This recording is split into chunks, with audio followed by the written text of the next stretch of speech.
Hi అండి, అందరికీ నమస్కారం. Welcome back to my channel. ఇప్పుడైందిన వార్త ఏంటంటే, విదేశాల్లో ఉన్న చంద్రబాబు పరిస్థితి విషయం. ఆ వివరాలేంటి ఈ వీడియోలో తెలుసుకుందాం. వీడియో ఎక్కడికైనా స్కిప్ చేయకుండా ఎండ్ వరకు చూడండి. అప్పుడే పూర్తి ఇన్ఫర్మేషన్ అర్థమవుతుంది. అలాగే వీడియో నచ్చినట్లయితే లైక్ చేయండి. ఇంకా ఎవరైనా కొత్తగా మన ఛానల్ చూస్తూ సబ్స్క్రైబ్ చేసుకున్నట్లయితే మన ఛానల్ సబ్స్క్రైబ్ చేసుకున్న ద్వారా నేను చేసే ప్రతి ఒక్క వీడియో మీ వరకు రీచ్ అవుతుంది. ఆలస్యం చేయకుండా వివరాల్లోకి అయితే వెళ్ళిపోదాం. తన గుయ్యి తానే తాగుకున్న చంద్రబాబు. సో వారిచ్చిన షాక్తో గిలగిల అని చెప్తున్నారు. సో ఆంధ్రప్రదేశ్ రాష్ట్రంలో కాంగ్రెస్, బీజేపీ, టీడీపీ తమకంటూ సపరేట్గా ఒక ట్రెడిషనల్ ఓట్ బ్యాంక్ను కలిగి ఉన్నాయి. ఈ పార్టీల నేతలు చెప్పినా చెప్పకపోయినా ఆ ఓట్ బ్యాంక్ ఎవరికి పడాలో వారికి పడుతుంది. ఉదాహరణకు కాంగ్రెస్కు 100 మంది ప్రజలు ఓట్ బ్యాంక్ కలిగి ఉంటే ఆ 100 మంది ఓట్లు కాంగ్రెస్కి పడతాయి. ఆంధ్రప్రదేశ్ రాష్ట్రంలో ఒకప్పుడు ఎస్సీ, ఎస్టీ, మైనార్టీ వర్గాల ప్రజలందరూ కూడా కాంగ్రెస్కు ఓటు వేసేవారు. అయితే ఆ ఓటు బ్యాంకును ఇప్పుడు వైసీపీ తమ వైపు తిప్పుకుంటుంది. అంటే ఈ వర్గాల ప్రజలందరూ కూడా వైఎస్ఆర్ కాంగ్రెస్ పార్టీకి అయితే వేస్తూ ఉన్నారు. జగన్ ఆ వర్గాల ప్రజలను తమ వైపు తిప్పుకునేందుకు చాలా ప్రయత్నాలు చేశారు. ముందుగా డిప్యూటీ సీఎం పదవులను ఎస్సీ, ఎస్టీ, మైనార్టీ వర్గాల వారికి అంకితం చేశారు.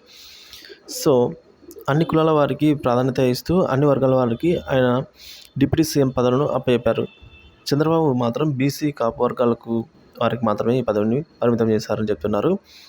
ప్రతి పదవిలో కూడా ఇలాగే అన్ని కులాల వారికి మంచి పదవులను హోదాలు కల్పిస్తూ వచ్చారు. కార్పొరేషన్ లెవెల్లో కూడా సమానత్వాన్ని అయితే కనబరిచారని చెప్తున్నారు. ఎస్సీ కులాల్లో ఎవరైతే మిగతా ప్రభుత్వాలు పక్కన పెట్టాయో వారందరినీ కూడా జగన్ హక్కున చేర్చుకున్నారు.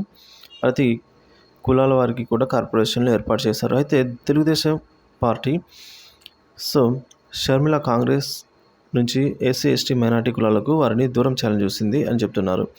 చంద్రబాబు, షర్మిల చాలా ప్రయత్నాలు చేశారు. షర్మిల భర్త అనిల్ కూడా రంగంలోకి దిగి ఎస్సీ కులాల వారిని, క్రిస్టియన్స్ను తమ వైపు ఆకట్టుకునే ప్రయత్నం చేశారని చెప్తున్నారు. సో ఇదిలా ఉండగా ఒకప్పుడు మాదిగ సామాజిక వర్గం టీడీపీ వారి వైపే ఉండేవారు. కానీ ఈసారి కూడా టీడీపీకి దూరం అయ్యారని చెప్తున్నారు. ఎందుకంటే టీడీపీ పొత్తు కుదుర్చుకున్న బీజేపీ మైనార్టీ, ఎస్సీ కులాలకు రిజర్వేషన్లు తీస్తామని ప్రకటించి రిజర్వేషన్లను తీసేస్తామని అనగానే ముస్లింలతో సహా రిజర్వేషన్లు పొందుతున్న కులాల వారందరూ కూడా టీడీపీకి దూరమయ్యారని చెప్తున్నారు.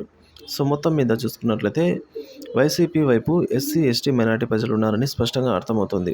బీజేపీ పొత్తు కుదుర్చుకోవడంతో చంద్రబాబు తన గురి తానే తీసుకున్నట్లయిందని చెప్తున్నారు. సో ఈ సామాజిక వర్గ ప్రజలందరూ కూడా ఆయనకు ఈసారి భారీగానే షాక్ ఇచ్చినట్లున్నట్టు చెప్తున్నారు. సో చంద్రబాబు ఈ విధంగా పొత్తు పెట్టుకోవడం కరెక్టేనా కాదా? సో మీ అభిప్రాయాన్ని కామెంట్ చేసి తెలియజేయండి. వీడియో నచ్చినట్లయితే లైక్ చేయండి. ఇలాంటి వీడియోస్ కోసం మన ఛానల్ సబ్స్క్రైబ్ చేసుకోండి. Thank you for watching this video.